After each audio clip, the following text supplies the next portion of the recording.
O nosso assunto aqui é corpo e sangue. E para lermos o texto inicial, convido os irmãos a estarem de pé. A palavra do Senhor, primeira carta aos Coríntios, capítulo 11, verso 28, diz assim: porque todas as vezes que comerdes este pão e beberdes este cálice, anunciais a morte do Senhor até que venha. Abençoa, Senhor, a nossa vida com a compreensão da Tua palavra. Suplicamos a Tua bênção em nome de Jesus. Amém. Os irmãos podem se sentar. Meus irmãos, o que lemos aqui é um trecho da descrição que o apóstolo Paulo faz daquela última noite antes da crucificação, em que o Senhor Jesus ajuntou os seus discípulos e ele tem ali uma reunião muito especial com eles.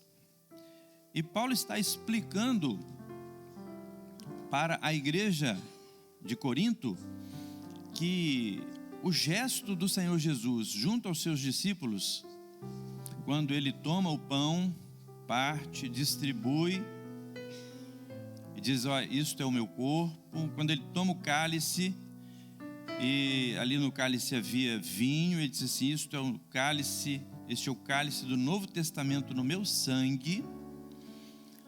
Paulo está mostrando a relação que o Senhor Jesus estava fazendo daqueles elementos com dois pontos fundamentais da doutrina do Evangelho, que são exatamente corpo e sangue. Então o que nós vamos fazer aqui hoje também é como o apóstolo Paulo escreveu: porque eu recebi do Senhor o que vos ensinei. Nós vamos compartilhar aqui aquilo que tem sido a nossa experiência nesta obra com esses dois pontos da doutrina do Evangelho: corpo e sangue. Observem, os irmãos, que não é, na verdade, a nossa intenção aqui esgotar esse assunto. Nosso tempo é limitado, mas é despertar no coração dos irmãos o interesse, até a curiosidade, para os irmãos buscarem ao Senhor e perceberem com mais clareza no dia a dia da igreja como essa comparação que o Senhor Jesus fez do corpo e do sangue e também do pão e do vinho, ela é precisa, profunda e maravilhosa. Assim como as comparações que a Bíblia faz, que tem como objetivo nos ajudar a entender as coisas profundas e complexas do reino eterno do Senhor. Aí ele simplifica comparando com coisas que a gente conhece. É por isso que na palavra os irmãos vão perceber diversas vezes a Bíblia usando figuras do nosso dia a dia, como o pão e o vinho, e também o azeite, a água, o caminho, a porta, a luz, e diversos outros elementos que a Bíblia usa de maneira didática para falar conosco. Então, nós vamos começar compreendendo um pouco mais dessa figura que o Senhor Jesus mencionou e que Paulo aqui cita, que é o sangue, certo? Quando lá na escola a gente aprende sobre o sangue, a gente fica sabendo que o sangue dentro do nosso organismo, ele tem algumas funções. Ele é o agente que distribui os elementos essenciais à vida por todo o corpo. Então, o coração bombeia o sangue que está rico ali em nutrientes que ele recebeu dos órgãos internos, depois da digestão, e também ele leva o oxigênio que ele recolhe do pulmão, dos pulmões, e esse sangue sai para percorrer todo o corpo. Quando o sangue retorna nesse ciclo para ser depois bombeado novamente, ele volta trazendo todas as impurezas produzidas pelos órgãos e células no ciclo da vida. E aí ele passa o sangue pelos rins, onde ele é filtrado, e novamente vai colher nutrientes e vai ser de novo bombeado pelo coração e assim por diante. Então o sangue é aquele elemento que distribui vida pelo corpo. A Bíblia até diz assim, que a vida da carne está no sangue. Bom, então o Espírito Santo usa isso conosco de maneira didática, para nos fazer entender que no nosso meio circula um agente também que tem uma função essencial à nossa vida, que é o Espírito Santo de Deus. Então, vejam só, quando clamamos pelo sangue de Jesus, fizemos isso no início do seminário, os irmãos já presenciaram isso na igreja diversas vezes, todas as vezes que nos reunimos, nós iniciamos a nossa reunião, as nossas reuniões, fazendo uma oração especial, uma oração que tem uma característica especial, que é a menção ao sangue de Jesus. Mas nós não estamos fazendo um apelo ao sangue biológico de Jesus, que tinha hemácias, que tinha glóbulos vermelhos e brancos, que era sangue humano. Nós estamos nos referindo à ação do Espírito Santo de Deus, que percorre cada membro, cada grupo da igreja, trazendo vida, trazendo alimento espiritual e purificando as nossas vidas dos nossos pecados. Vejam que essa é uma ação contínua. Por isso a gente não clama pelo sangue de Jesus uma vez na vida. Não fui perdoado os meus pecados, não, já está tudo certo.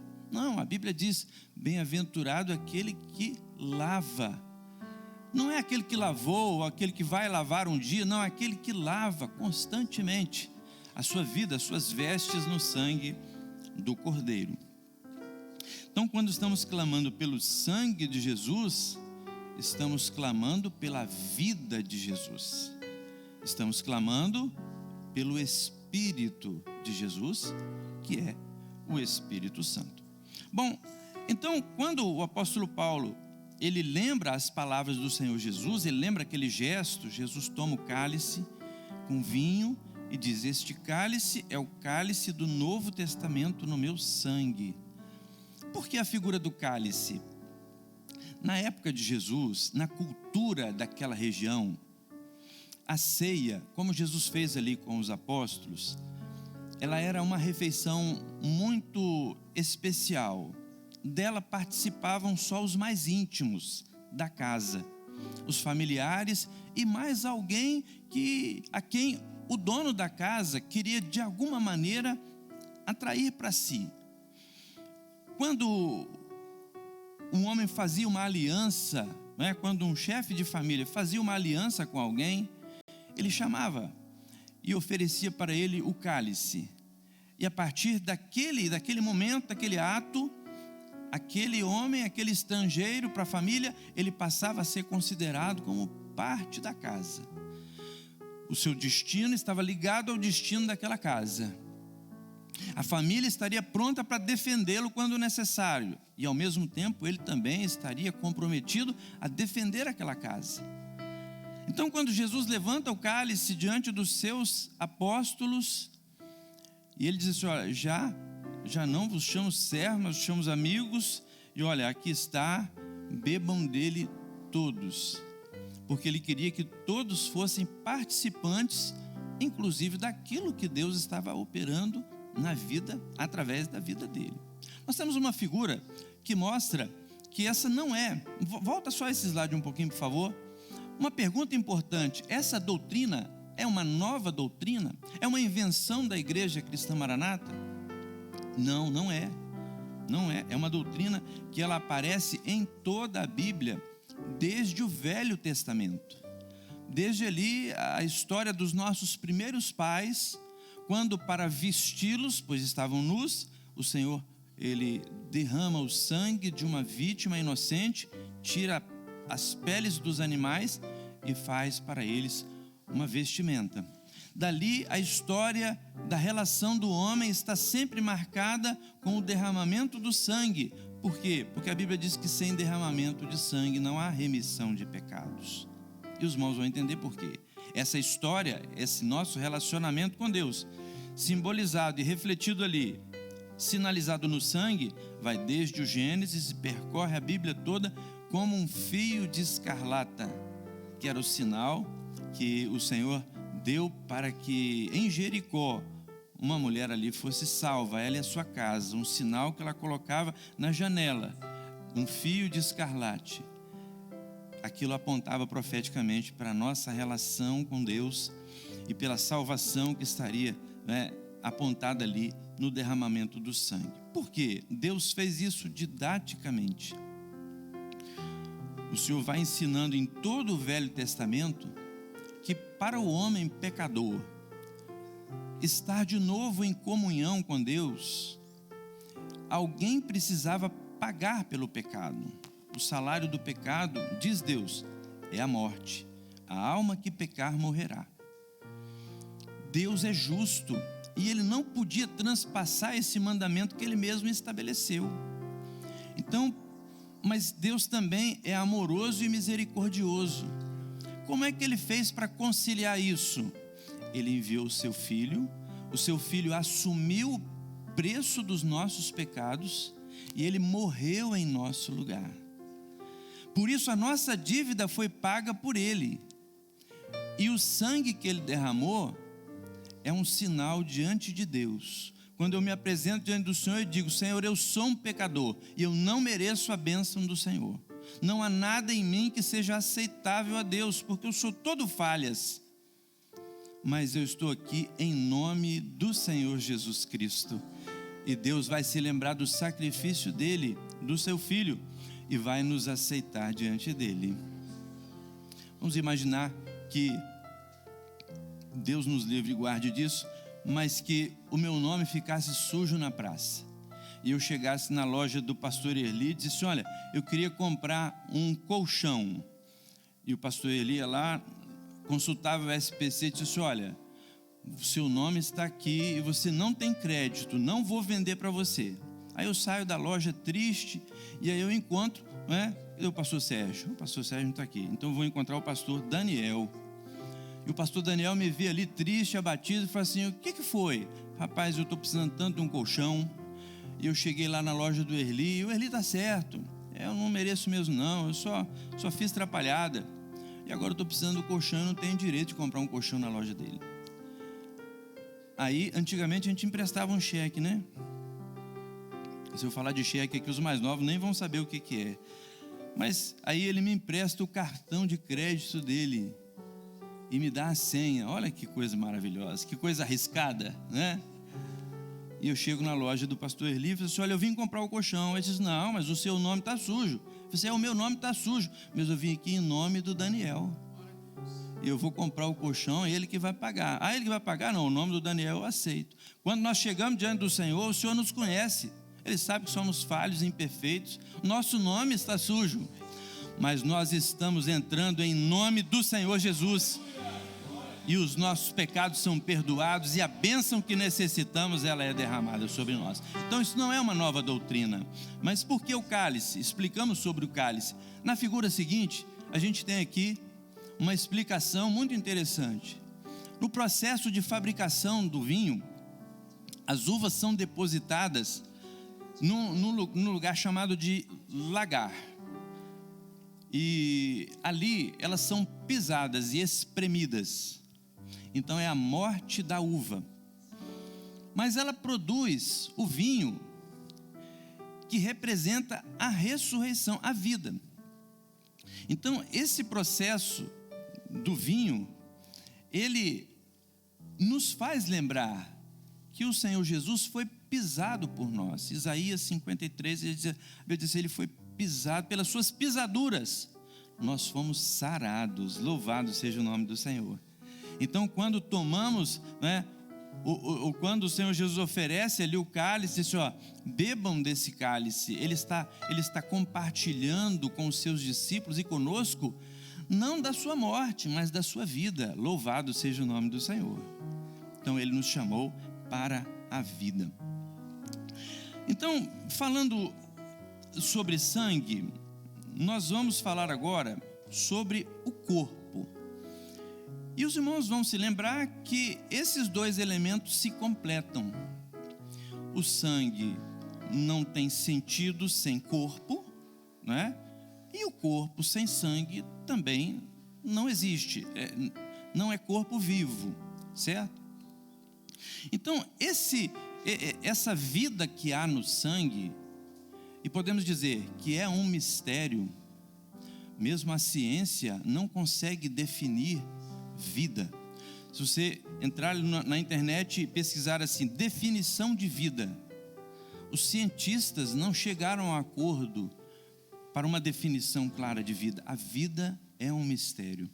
O homem conhece muito, pesquisa sobre o corpo, ele já descobriu muitas coisas, mas ainda há muitas coisas a descobrir. O homem consegue fazer uma série de tratamentos e medicamentos, mas o homem não consegue produzir vida, porque só o Senhor é o autor da vida. Então a vida para nós é um mistério. Mesmo a nossa vida, não podemos retê-la, de tão imperfeitos que somos, de tão fracos que somos, de tão incompetentes que somos. Bom, esse mistério atua então dentro do corpo. A vida, ela acontece dentro do corpo, certo? Não há vida fora do corpo. Vou botar a culpa em vocês, eu sou homem, natural. Bom, então, a vida acontece dentro desse invólucro. O corpo é um invólucro, é uma vasilha onde a vida acontece, né? Então, a definição de corpo a gente tem, poderíamos dizer que é um conjunto de órgãos e tecidos, de elementos que trabalham de maneira coordenada para a manutenção da vida. Então, esse é o significado, digamos, científico. Mas para nós, igreja, qual é o significado de corpo?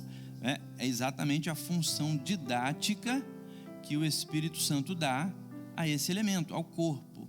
O corpo, ele fala da igreja do Senhor, onde a vida opera. Vejam só que um corpo sadio, ele dá sinais. Vejam que os irmãos estão me vendo movimentar, estão ouvindo a minha voz, mas os irmãos não estão vendo sangue, mas podem ter certeza, tem sangue correndo nas minhas veias. O sangue dentro do corpo é vida, é uma ação misteriosa, mas o sangue fora do corpo já é indício de que alguma coisa não está bem. Se a gente passa em um lugar e vê uma poça de sangue, a gente não pensa que tem alguém muito saudável que passou por ali. Alguém está muito doente, ou alguém está ferido, ou pode estar até morto. Então, um corpo saudável, ele tem seus sinais, digamos, os sinais vitais. A gente até brincou, algum tempo atrás, na reunião de pastores, como é interessante o fato de que o vivo, ele até consegue fingir de morto, mas o morto não consegue fingir de vivo, né? O vivo pode ficar paradinho, com o olho fechado, né? A gente até brincou, alguns se lembraram de alguns diáconos que tem na igreja lá, que tem visitante, mas ele parece que está morto. Ele está quietinho assim, com o olho fechado, ele não vai dar assistência. Se falar em limpeza, então, pum, né? Cai duro. Mas então, por que nos interessa corpo vivo? Por que nos interessa uma igreja viva? Porque nós não fomos chamados para a morte, fomos chamados para a vida. O Senhor nos tirou lá de onde estávamos, mortos, mas Ele nos trouxe para o corpo onde há vida. E nós somos participantes dessa vida. Você foi chamado por Deus para fazer parte do corpo, para ter vida, a mesma vida. A mesma vida, o mesmo sangue que circula num dedo, circula no outro, circula lá na ponta do pé, na ponta da orelha, é o mesmo sangue. O mesmo Espírito Santo tem compromisso em limpar a sua vida, em alimentar a sua vida, em preservar a sua vida espiritual. Esse é um mistério que acontece no corpo. Quando falamos de corpo, nós podemos vê-lo como igreja local, que funciona com seus membros, com seus grupos, como se fossem os órgãos do corpo, né? Cada órgão tem uma função, uma funcionalidade. O coração tem uma função, os rins têm outra função, e assim por diante. Dentro do corpo da igreja, nós também distinguimos os grupos que funcionam. Um grupo é responsável pelo louvor, outro grupo é responsável pelo trabalho com as crianças, o outro grupo é responsável pelo trabalho com as senhoras, e assim por diante, né? E no dia a dia, o corpo trabalha para distribuir as suas responsabilidades e preservar a vida que recebeu. Então, cada um de nós, como membro desse corpo, é responsável por preservar a vida que recebemos da parte do Senhor. Quando falamos, porém, num sentido mais amplo, nós vamos também ter a questão da doutrina, que é a mesma em todas as igrejas dessa obra. Isso é porque o mesmo Espírito Santo que está agindo aqui, está agindo em Vitória, no Espírito Santo, está agindo em São Paulo, está agindo lá no outro lado do mundo, no Japão. A mesma doutrina, é o mesmo sangue irrigando e alimentando o corpo que está estendido até lá. Vejam que coisa maravilhosa, que comparação maravilhosa que o apóstolo Paulo, pelo Espírito, ele registra aqui nessa passagem. Então nós temos os ministérios, né? Enquanto os membros e os grupos na igreja estão sujeitos ali ao governo do Espírito Santo, e aí nós vamos mencionar algo importante, mas enquanto eles estão sujeitos ao ministério que governa a igreja local, num sentido mais amplo de obra, os ministérios, eles estão ligados ao presbitério. Quando falamos presbitério, estamos falando de todos os pastores dessa obra e da doutrina que o Espírito Santo tem trazido da parte do cabeça. Porque falamos de corpo, mas não falamos de cabeça. Quem é a cabeça desse corpo? Não é um homem, não é o pastor fulano de tal. O apóstolo Paulo diz, porque nós somos corpo e o Senhor Jesus é a cabeça. Louvado seja o nome do Senhor. É da cabeça que partem todos os comandos para todas as movimentações do corpo. Todas elas, voluntárias e involuntárias, todas elas partem de ordens que saem da cabeça e alcançam todo o corpo. É muito importante a gente entender que a nossa responsabilidade como igreja é conter e preservar a vida. Vejam só, o pastor Daniel falou na aula dele, né? João capítulo 1, verso 4, nele estava a vida. Jesus veio da eternidade e ele veio trazendo essa vida. Por quê? Porque nós aqui estávamos mortos. Na carta aos Efésios, a palavra diz, vós estáveis mortos em delitos e pecados. Então o Senhor Jesus, vendo que não havia outro Salvador, Deus olhou do céu e viu, não havia nenhum justo sequer, todos pecamos, estávamos destituídos da glória de Deus. Então, lá em cima na eternidade, houve um diálogo notável. Quem há de ir por nós? Isaías viu isso no seu livro e ele registra isso lá. E o Senhor Jesus, ele se apresentou, e ele veio e ele diz assim, eu vim para que tenhais vida e vida em abundância, certo? Mas ele não podia chegar aqui e espalhar essa vida na atmosfera. Não é assim. A vida funciona onde? Dentro do corpo. Então o que ele faz? Ele vem e prepara um corpo, que é a sua igreja. Então a vida, ela veio da eternidade para o seio da igreja, para a vida da igreja, para o corpo da igreja. Vejam, João, o apóstolo, não esse João, o outro, ele esteve na eternidade, e a Bíblia diz que quando ele volta, para escrever o que ele viu, ele passou o maior aperto, porque tudo era tão diferente, tudo tão extraordinário. Mas uma coisa chamou a atenção dele: lá tudo era vida. O rio era vida, a árvore era da vida, tudo é vida. Então Jesus vem de lá trazendo essa vida eterna. Não é a vida, não é essa vida de 120 anos. Ele vem trazendo a vida eterna, e ele vem e ele nos oferece a vida.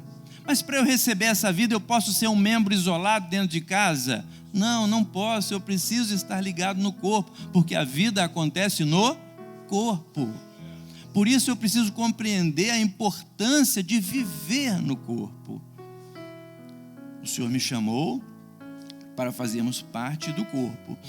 Foi mencionada aqui uma visão que o Senhor deu, onde cada um de nós, ao chegar no Maranhão, cada um de nós passava por um exame de sangue, e alguns precisariam de uma transfusão de sangue.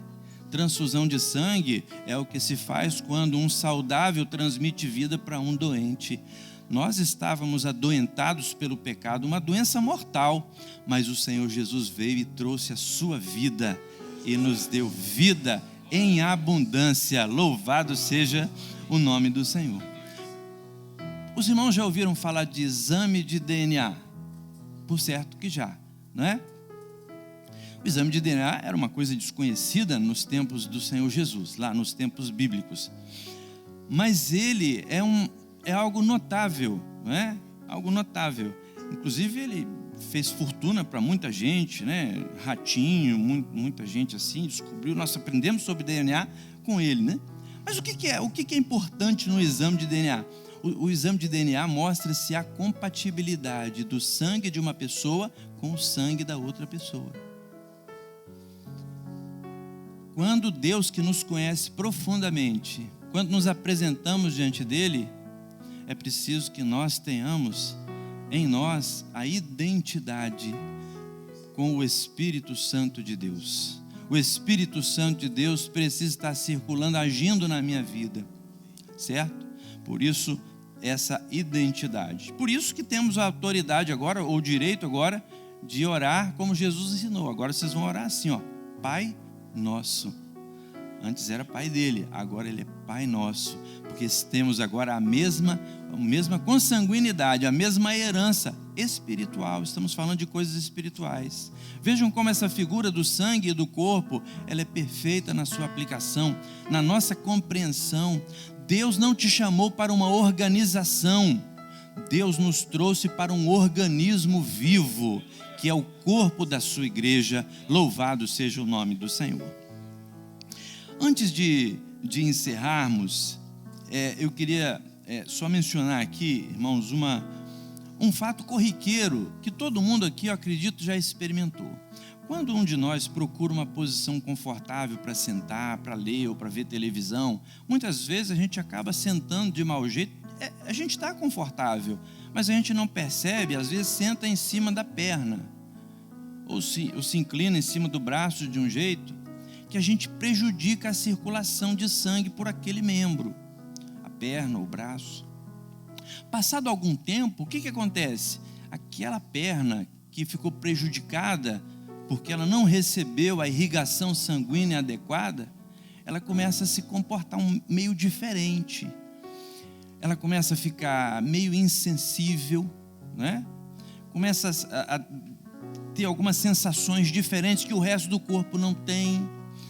Ela começa a ficar meio desobediente, já viu? Você está sentado ali em cima da perna e a perna adormeceu. Aí você precisa levantar, né? Porque precisa correr. Aí você dá aquela mancada porque aquele membro pouco irrigado, ele fica um pouco desobediente. Ele não saiu do corpo, não. Ele só está ali meio teimoso, né? Nós precisamos atentar para isso, porque isso é um ensino para nós também.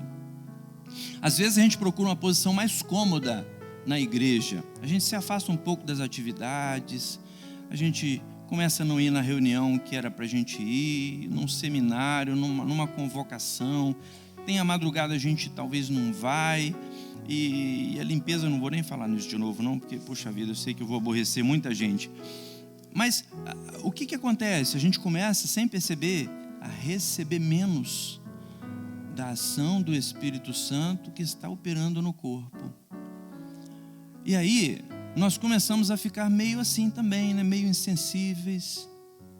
A gente não tem mais prazer na palavra, o louvor já não quebranta a gente mais como antes. A gente fica também assim um pouco teimoso, né? Um pouco desobediente. E o que a gente faz com uma perna dormente? O que você faz? Se você percebe que sua perna está dormente, o que você faz? Eu vou mandar cortar essa perna fora também. Não, você não faz isso. E a igreja também, quando um membro ele entra nessa situação, a igreja precisa dele, a igreja ama esse membro, né? A igreja vai cuidar dele. Como é que você faz com a sua perna? Você faz uma massagenzinha, né? Põe ela no lugar com a mão, se ajeita assim. E às vezes é isso que fazemos pelos irmãos. Você entrou numa dificuldade, tal, o grupo vai, né, se juntar por uma ordem da cabeça. A ideia é da cabeça, do Senhor Jesus que vem. Olha, quero que visite o meu servo, ele está distante, quero que traz de volta, quero falar ao seu coração, quero renovar a sua fé. Que bênção maravilhosa, meus irmãos. Por isso o apóstolo Paulo, ele diz o seguinte, olha, examine-se, pois, o homem a si mesmo. Vejam, irmãos, não temos aqui a pretensão de esgotar esse assunto, mas pense nisso, examine-se a si mesmo. Nós não estamos falando aqui de alguma coisa para você pensar no irmão, eu conheço alguém que age assim. Não, nós estamos falando aqui, essa palavra é para que a gente possa se examinar e comer do pão e beber do cálice, porque isso é saúde para nós. Participar das atividades da igreja é saúde para nós, para a nossa vida na presença do Senhor. Amém? Vamos cantar, vamos bendizer ao Senhor.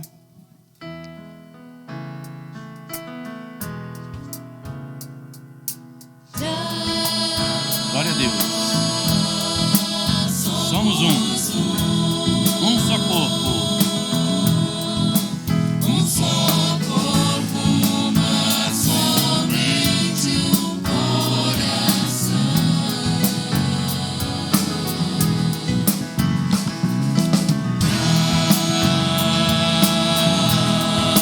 Te ofertar.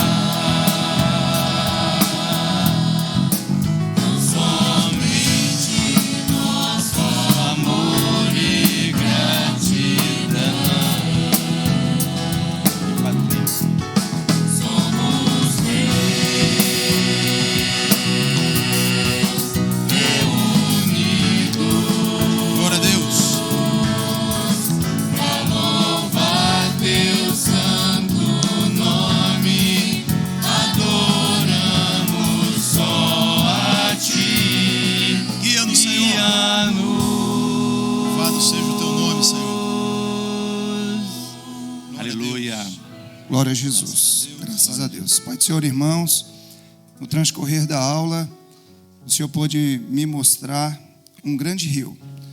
E eu via que a igreja, ela caminhava à margem desse rio. E eu via que muitas pessoas, elas estavam da outra margem do rio, acompanhando a igreja caminhando. E os ensinamentos, eles eram trazidos no transcorrer do dia. E eu pude perceber que quando era falado sobre corpo, sobre o vinho, aqueles irmãos que estavam do outro lado do rio, eles diziam assim, não, eu também quero fazer parte daquele povo que está do outro lado do rio. Louvado seja o nome e eles diziam assim, não, eu quero passar por dentro desse rio. Eu quero estar junto com o povo do outro lado, passando por dentro do rio. E eu vi que a partir desse posicionamento de muitas vidas que estavam aqui, de querer estar junto com o povo do outro lado do rio, haviam vestes que estavam ali prontas já, como se fosse vestes de batismo nas águas mesmo. Eu podia ver isso. Louvado seja o nome do E eu via que um grande banquete estava ali armado, havia muito pão e havia muito vinho. E eu podia perceber que havia uma festa espiritual, porque muitos se decidiam ir para o outro lado do rio e dizer assim, eu quero fazer parte desse corpo. Eu quero desfrutar desta bênção também, porque eu quero me decidir. Glória a Deus. Essa é uma visão. Que bênção. Irmãos, o Senhor, Ele bateu na porta do seu coração e pelo dom está mostrando que você abriu. E agora você quer fazer parte desse corpo, louvado seja o nome do Senhor. Onde o Espírito Santo vai entrar, o sangue, e aquilo que é de ruim, aquilo que é de problema, de dificuldade vai sair. Louvado seja o nome do Senhor. Agora, no decorrer desse período, há um processo que é o batismo nas águas. Se você tem esse desejo, procure o seu pastor depois. Seu pastor, eu quero também me batizar, eu quero fazer parte desse corpo de Cristo, dessa igreja. Quero fazer parte de uma igreja viva, não é? Limpeza, opa, eis-me aqui. Manaim, opa, eu também. Visita, quero também. Lê a Bíblia também. E assim o nome do Senhor ele vai sendo grandemente glorificado. Louvado seja o nome do Senhor. Vamos estar em pé, vamos orar ao Senhor, glorificar a Deus. Seu Deus, nós te louvamos por mais esses ensinos gloriosos e pelas pessoas que o Senhor mostrou, que o teu Espírito Santo já tem convidado para fazer parte da igreja viva e fiel do Senhor Jesus. Que todos aqui, ó Deus, possam se despertar para isso, oramos em nome de Jesus. Amém. Irmãos, 5 a 8 minutos, presta atenção no sinal para o irmão tomar uma água e ir ao banheiro. Paz do Senhor.